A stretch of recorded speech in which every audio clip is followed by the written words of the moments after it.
Hi guys, welcome to another episode on the Woman Speak podcast.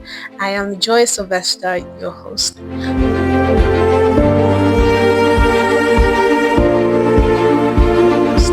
We are still on the street edition. So we're going to take two topics previously discussed. That is, what if fear didn't exist? What would you do?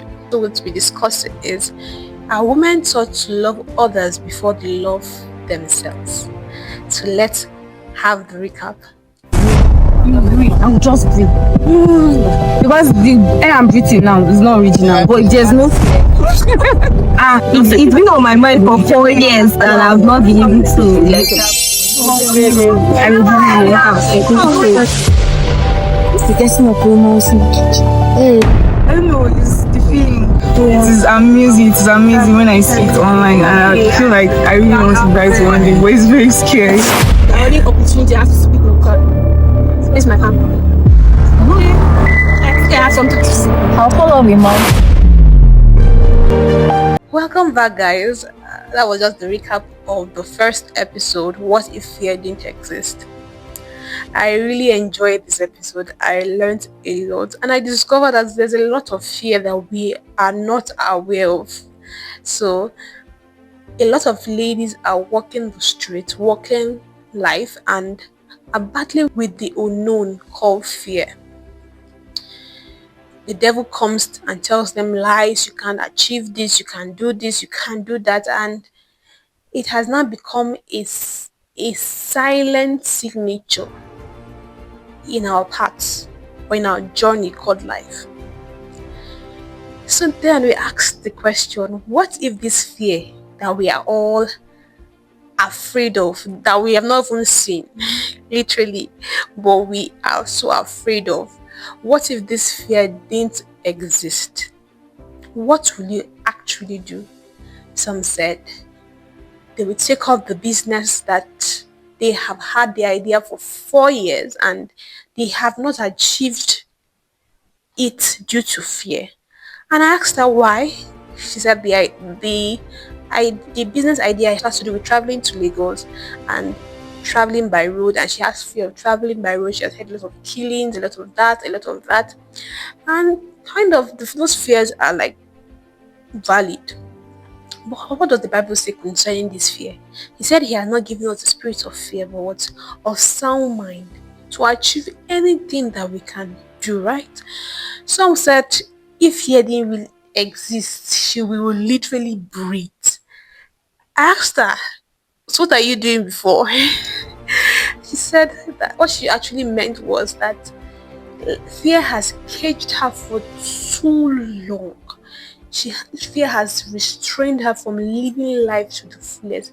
Can you see what tiny little thing called fear? I call it very tiny because it's very insignificant, but can make a big mess if we let it. One of the things that really helped me is that I'm not doing the things that I'm doing because of by my own strength, but by the strength of God. So whenever the devil comes and tells me lies, oh, you can't achieve this, you can't do this, you're not worthy, you're not that. Am I doing this thing on my own? No. Do I have a backing? Yes. Who is the backing? God. Has God ever lost a battle? No. So I am not doing whatever I am doing on my own. So the devil has no lies to tell me. And I advise you ladies that when the devil comes to tell you lies that you can't achieve this, you can't do this, you can't do that, you can't live life to the fullest. God said he has given you life and life abundantly. They say the weapon of our warfare is what? Not carnal, but mighty, right? To the pulling down of strongholds. So God has given you his word. What does God say concerning this fear? Honestly, if you do not know the Bible, then you are a unarmed man. It's just like going to the battle without a gun or without a weapon. You're just going there to smile. I'm going to shoot you down.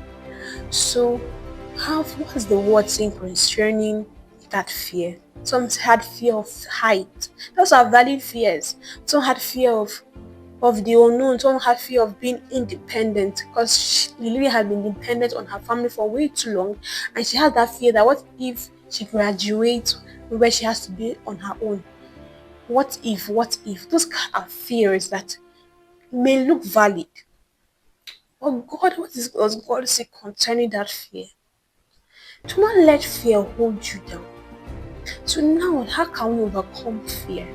First of all, I always say, identify this fear, call it out.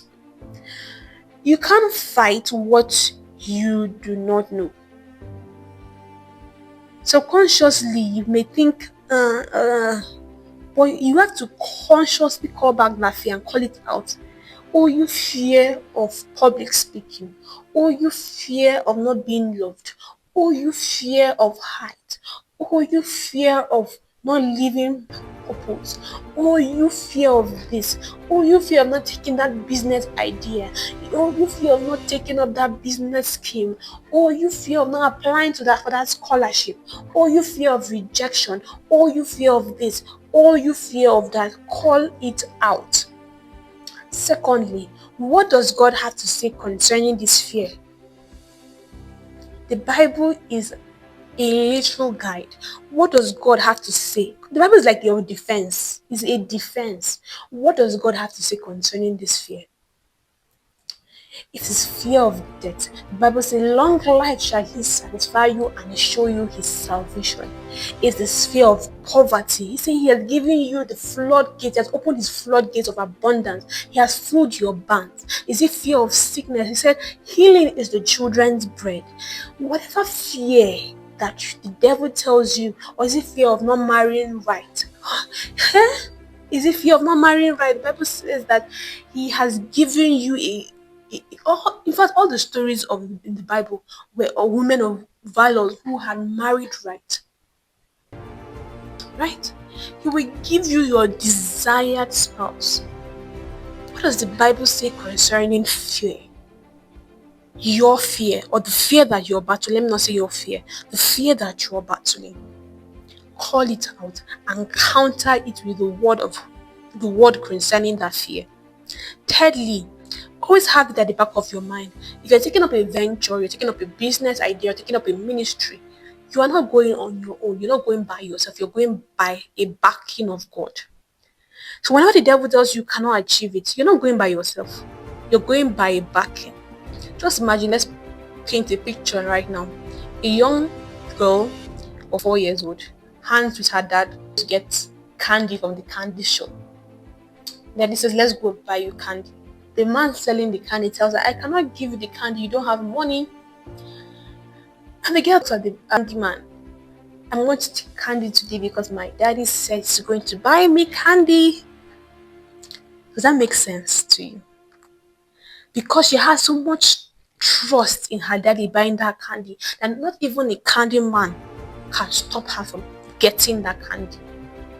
That's what you should have, the backing of God. You know you have the backing of God. Then the devil comes with fear talks and tells you you cannot achieve it. My daddy got me. Excuse me. That should be your watchword. A silencing word to the devil. So I want us to do this prophetic word. Drop a comment on the comment section. Call out your fear and tell that fear that God has overcome. So you say, you fear of death, God has overcome. You fear of sickness, God has overcome. Whatever fear it may be, God has overcome. He paid the price for all our fears. So God has overcome. God has overcome. You have overcome.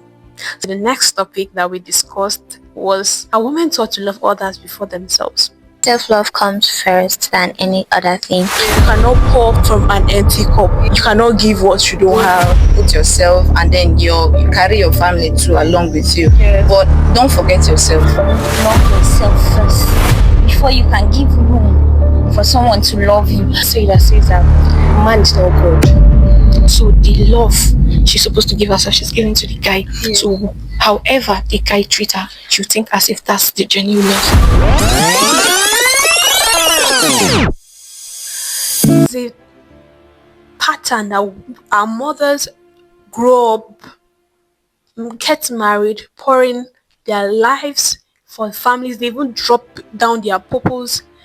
They all their life is centered on family, family, family. I'm not saying it's wrong, but they don't live in purpose. If you see most of our mothers, like you could say 70 to 80% of mothers have forgotten their passion or forgotten what really drives them, what makes them happy.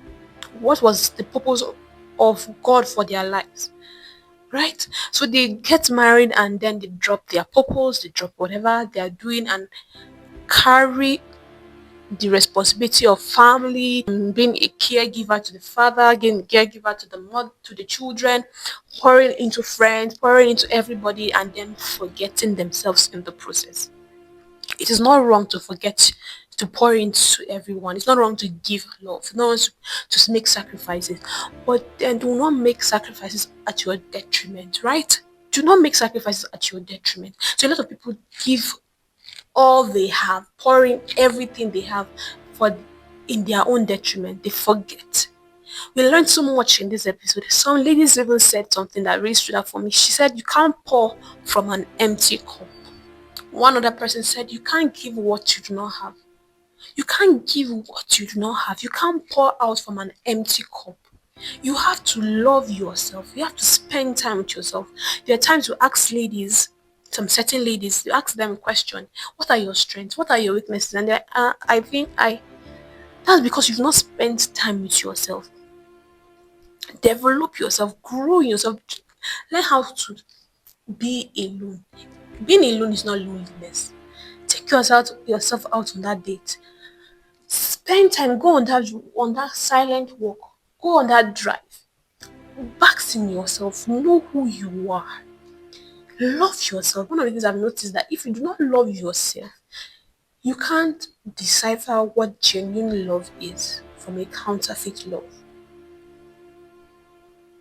If you do not love yourself, anyone giving whatever love they're giving, substantive love, you think is a big deal. But when you love yourself, you know how to receive love. A lot of ladies walking the face of the earth don't know how to receive love because they have not loved themselves, they have not basked in themselves, they have not known who they really are. Spend time, read books, love yourself, write love letters to yourself, date yourself. Know who you are, know your weaknesses, know your strength. If you're going through weaknesses, how can I build on this weakness? How can I build on these things I'm going through? Love yourself. No one can love you like you. That's the honest truth. People will love you the way you love yourself. I've come to realize that if you don't love yourself, people won't love you. If you don't value yourself, people see how you see yourself. If you see yourself as someone who is not capable, people will tend to see you as not someone who is not really capable.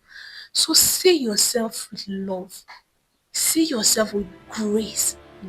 Buy yourself good things and do not feel guilty about it. If you can't show up, tell the person respectfully, no, I can't. Don't feel guilty for saying no.